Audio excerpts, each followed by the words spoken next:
నమస్కారం. దీపం మట్టితో చేసిందా బంగారంతో చేసిందా అనేది ముఖ్యం కాదు. అది చీకటిని ఎంతవరకు తన వెలుగుతో దూరం చేసింది అనేదే ముఖ్యం. అలాగే మిత్రుడు పేదవాడా ధనికుడా అనేది ముఖ్యం కాదు. ఆపదలో ఉన్నప్పుడు మనల్ని వదిలి వెళ్లకుండా ఎంతవరకు మనతో ఉన్నాడు అనేదే ముఖ్యం. నదులు ఎప్పుడూ వెనక్కి ప్రవహించవు. అందుకే నదిలా జీవించడానికి ప్రయత్నం చేయండి. గతాన్ని మర్చిపోయి భవిష్యత్తుపై దృష్టి పెట్టండి. అన్ని విషయాలలోనూ సానుకూలంగా మాత్రమే ఉండండి. ప్రతికూలమైన ఆలోచనలను దగ్గరికి కూడా రానివ్వకండి. బద్ధకాన్ని వదిలేయండి. మీ బాధ్యతను మీరే తెలుసుకోండి. మీరు నమ్మే వాటి కోసం పనిచేయండి.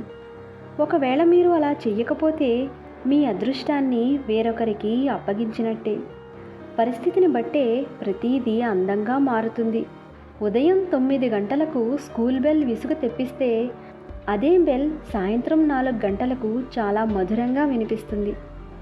విజయవంతమైన వ్యక్తుల ముఖంలో ఎప్పుడూ చిరునవ్వు నిశ్శబ్దం ఉంటుంది. ఎందుకంటే సమస్యలను పరిష్కరించడానికి తొలి అడుగు చిరునవ్వు. సమస్యలను దగ్గరకు రాకుండా చేసేది నిశ్శబ్దం. కోరికలు తీర్చలేదని దేవుడి మీద, ఆస్తులు సంపాదించలేదని కన్నవారి మీద ద్వేషం పెంచుకోకండి. కనిపెంచడం వరకే కన్నవారి బాధ్యత, కాపాడడం వరకే దేవుడు బాధ్యత. సంపాదించడం, సాధించడం అంతా మీ ప్రయత్నం మీదే ఆధారపడి ఉంటుందని తెలుసుకోండి. జీవితంలో ఎదురయ్యే కష్టాలను చూసి ఎప్పుడూ కృంగిపోకూడదు. ఎందుకంటే గొప్ప దర్శకుడైన ఆ భగవంతుడు ఉత్తమ నటులకు మాత్రమే కష్టమైన పాత్రలను ఇస్తాడు. మీరు చేసే పని సరి అయినదైనప్పుడు ఎవరు మిమ్మల్ని విమర్శించినా, బాధపెట్టినా, అరిచినా పట్టించుకోకండి. మీ లక్ష్యం మీదే మీ దృష్టి ఉండాలి. ఎంత కష్టమైనా గమ్యాన్ని చేరుకోండి. చేరిన తరువాత ఒకప్పుడు మిమ్మల్ని విమర్శించిన గొంతులే మిమ్మల్ని పొగుడుతాయి. ఓర్పు, మౌనం 2 శక్తివంతమైన ఆయుధాలు. ఓర్పు మిమ్మల్ని మానసికంగా బలంగా చేస్తుంది. మౌనం మీకు భావోద్వేగాలను నియంత్రణ చేసే గొప్ప శక్తిని ఇస్తుంది. ఏ బంధమైనా చివరి వరకు కొనసాగాలంటే కొన్నిసార్లు గుడ్డివారిగా, కొన్నిసార్లు చెవిటివారిగా, మరికొన్నిసార్లు మూగవారిగా సందర్భానికి తగినట్టుగా ఉండవలసి వస్తుంది. నేనింతే, ఇలాగే ఉంటాను అని అనకూడదు. అప్పుడే ఆ బంధం చివరి వరకు పదిలంగా ఉంటుంది. ఒక ఉడతను పెంచితే అది పారిపోయింది.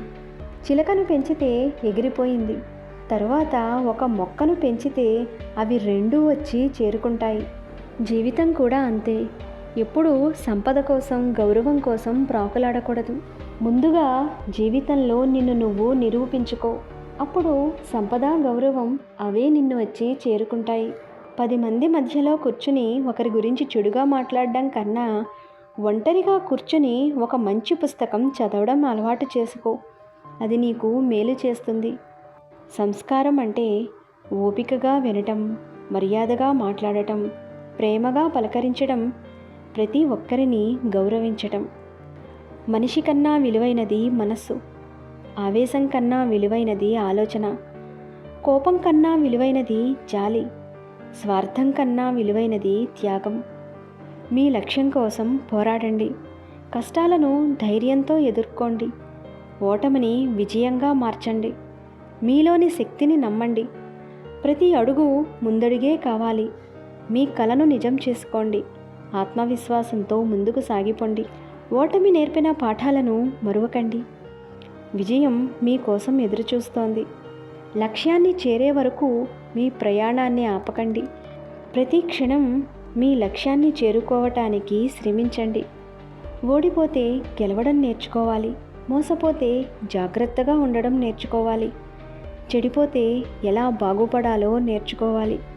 గెలుపును ఎలా పట్టుకోవాలో తెలిసిన వాడి కంటే ఓటమిని ఎలా తట్టుకోవాలో తెలుసుకున్నవాడే గొప్ప.